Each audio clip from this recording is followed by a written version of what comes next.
Early psychology sought to mimic the rigid mathematical controls of physics. The goal was to place human behavior under the same experimental scrutiny used to measure gravity or thermodynamics. Isolating a single variable works when you are testing the tensile strength of a metal. But when you try to isolate a severe psychological anomaly, a phobia, a compulsion, by stripping away the patient's entire life history, the anomaly loses its meaning. You destroy the very phenomenon you are trying to observe. The traditional experimental method is atomistic. It seeks to freeze all background conditions and change a single input to establish an absolute law of behavior that applies to everyone. Human reality resists being frozen. A person's emotional triggers, their biological baseline, and childhood memories are permanently tangled. You cannot cleanly decouple a panic attack from the environment that forged it. The experimental approach is nomothetic, pursuing generalized rules for the average population. When control is impossible, the clinical method embraces real life's messy, interconnected web. Instead of zooming out, it is ideographic. It zooms in, treating the single individual as a complete universe of data.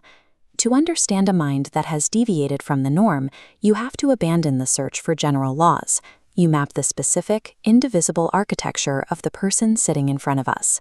This requires observing a patient not as a collection of symptoms, but as a whole historical unit operating within a specific environment. Two distinct currents drove this approach in the early 20th century, spearheaded by American psychologists Lightner Whitmer and William Healy. Whitmer applied intensive individual observation to the cognitive domain. He studied children with severe academic difficulties, looking for the specific mental blocks disrupting their learning. Healy focused on emotional dynamics. Influenced heavily by psychoanalysis, he studied juvenile delinquency, tracing criminal behavior back to the adolescent's internal emotional life. These early observations were refined by pioneers like Melanie Klein, who realized you could map developmental deviations in children simply by watching them play. She extracted psychological data without requiring adult vocabulary. Over time, the boundary between Whitmer's cognitive focus and Healy's emotional focus dissolved. Modern clinical psychology merges them into a unified methodology. A rigorous diagnosis cannot split the intellect from the emotion. It must evaluate the entire integrated system. To interpret that integrated system, the clinical method relies on a theoretical framework pioneered by Sigmund Freud and psychoanalysis. Freud didn't formulate his theories in a laboratory. He built his models through intensive observation and the deep history of individual patients in the clinic. This relies on three core postulates. First is dynamism. Human behavior is a shifting output generated by competing internal forces. Freud mapped these as the id, demanding biological gratification, the superego, enforcing morals, and the ego, trapped in the middle.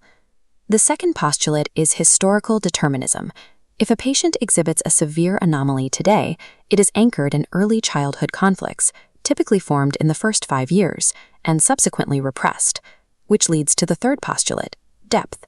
The conscious mind, the part that talks and rationalizes, has virtually no access to these repressed conflicts. You cannot directly ask a patient why they are experiencing a breakdown. The variables driving their behavior are shielded in the unconscious, protected by sophisticated defense mechanisms.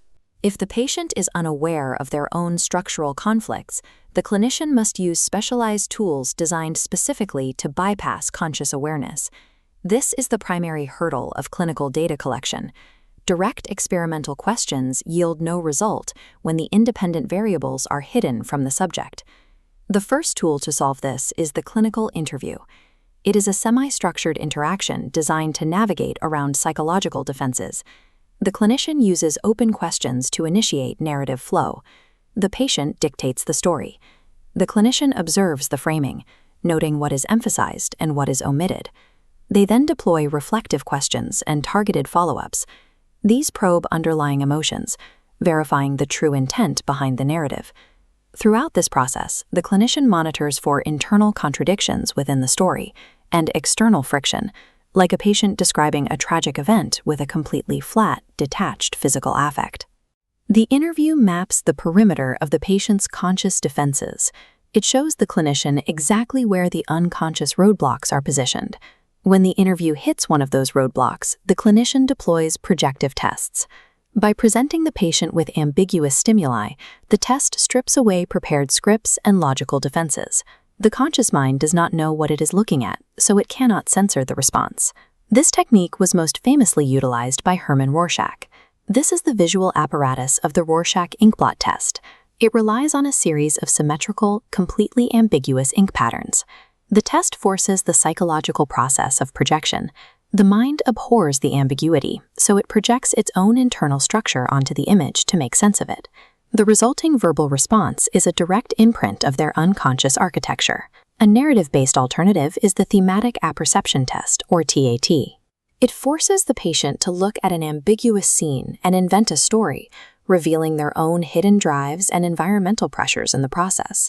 These tests provide measurable data on ego strength, identifying primary defense mechanisms and the severity of internal conflicts.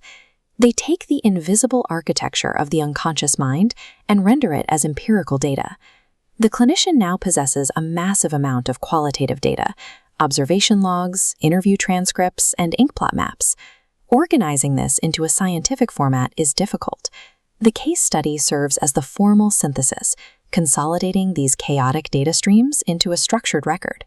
It acts as an interpretive lens, synthesizing the historical timeline, environmental factors, and unconscious data to diagnose the specific root conflict driving the behavioral anomaly.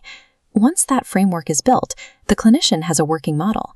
They can predict how the patient's behavior will evolve under future stress. Practically, it provides the exact schematics needed to design a customized, targeted therapeutic intervention. As in epistemology, the clinical method faces academic scrutiny. Because the data is qualitative, the synthesis relies heavily on the individual interpretive skill of the clinician rather than airtight mathematical proofs. Consequently, it is difficult to take the findings of a single case study and generalize them to the broader population. But that is the necessary trade-off. The experimental method yields rules for the average human, but when a mind fractures, averages are useless. The clinical method provides the rigorous blueprint to navigate the complex reality of the individual in front of us.